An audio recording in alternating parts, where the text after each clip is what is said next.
قرآن کا یہ اسلوب نظر آتا ہے کہ قرآن جن دو چیزوں کو ملا کے بیان کرتا ہے تو ان کی اہمیت بڑی واضح ہو جاتی ہے کہ ایک کے بغیر دوسری چیز نامکمل ہوتی ہے۔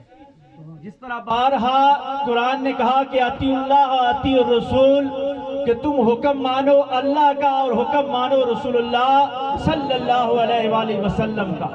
یعنی اگر کوئی کہتا ہے کہ میں صرف اللہ کا حکم مانوں گا، رسول اللہ صلی اللہ علیہ وآلہ وسلم کا حکم نہیں مانوں گا، تو اس کا دین مکمل نہیں ہوتا۔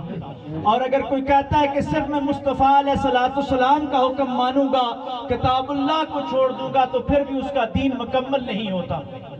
اسی طرح اللہ نے قرآن مجید میں نماز اور زکوٰۃ کا اکٹھے لفظ تقریباً 34 سے زائد مرتبہ، کم و بیش 34 مرتبہ وَأَقِیمُوا الصَّلَاةَ وَآتُوا الزَّکَاةَ کہا کہ نماز قائم کرو اور زکوٰۃ ادا کیا کرو۔ یعنی نماز کے بغیر زکوٰۃ نہیں اور زکوٰۃ کے بغیر نماز نہیں۔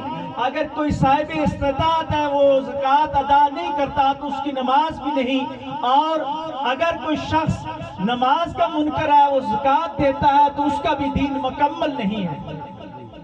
اسی طریقہ کے ساتھ اللہ تبارک و تعالیٰ نے قرآن مجید میں جہاں اپنے حقوق کا ذکر کیا تو وہاں ساتھ والدین کے حقوق کا ذکر کیا۔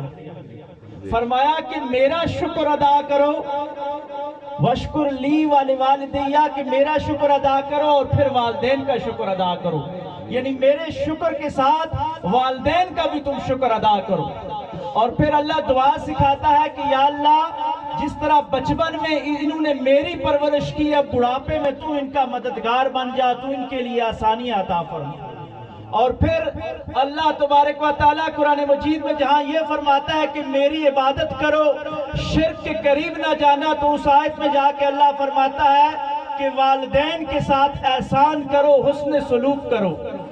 اور پھر والدین کے بارے میں اللہ فرماتا ہے کہ اف تک نہ کہو۔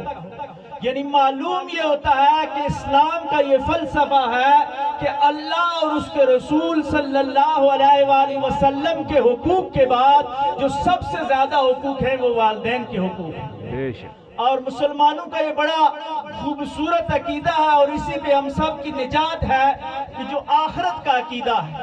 غیر مسلم اور مسلم میں جو بنیادی فرق ہے، بلیورز اور نان بلیورز میں جو بنیادی فرق ہے وہ یہی ہے کہ وہ کہتے ہیں کہ یہ دنیا خود وجود میں آئی اور خود ہی ختم ہو جائے گی۔ بندہ آیا، پیدا ہوا اور